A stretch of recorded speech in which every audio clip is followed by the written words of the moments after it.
Hello everyone, my name is Micha. I'm designer and entrepreneur. I'm here to help you to reach the next level, the next skill.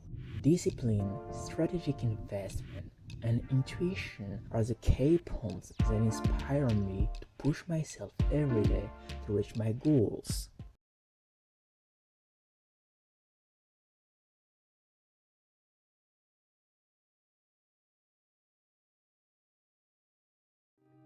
Today, let's talk about creativity. To find creativity is very important for an industrial designer, and maybe you're wondering how to find creativity.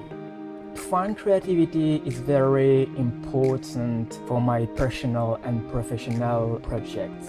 I try to resource myself with different books and magazines. I read a lot of industrial design magazines. I try to resource myself with different tools, different ways. I think it's very interesting to resource your brain, your creativity. Take these small habits to resource yourself every single day.